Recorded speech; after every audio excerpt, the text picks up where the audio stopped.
সোনালী আভায় রঙিন গ্যালারি, উত্তেজনায় কেঁপেছে ইডেন গার্ডেন্সের প্রতিটি ইঞ্চি। আইপিএল এর নতুন মৌসুমের প্রথম ম্যাচে কেকেআর এর মুখোমুখি আরসিবি। প্রস্তুত উৎসবের মঞ্চ, কিন্তু ডিকক ব্যর্থ।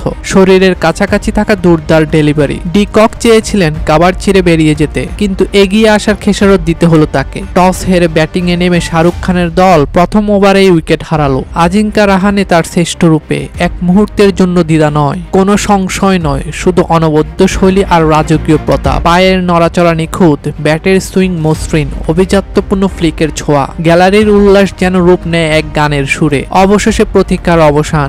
18 ইনিংসের নীরবতা ভেঙে আকাশে জ্বলছে উঠল এক নক্ষত্র। কেকেআর এর অধিনায়ক আজিঙ্কা রাহানে কলকাতার অধিনায়কত্বের অভিষেকে মাত্র 25 বলে 50। কেকেআর এর প্রতিটা হৃদয় চেয়েছিল যেভাবে নেতা দাঁড়িয়ে গেলেন সামনে।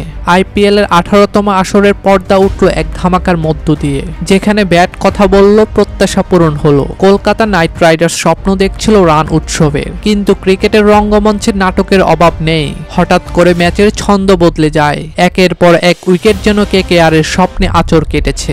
নারায়ণ 44, রাহানে 56 আর ভেঙ্কটেশ আইয়ার 6 রান করে ফিরে গেছে। ইনিংসের মাঝপথে কলকাতার সংগ্রহ ছিল 2 উইকেটে 109, কিন্তু শেষ পর্যন্ত বেঙ্গালুরুকে মাত্র 175 রানের টার্গেট দিল।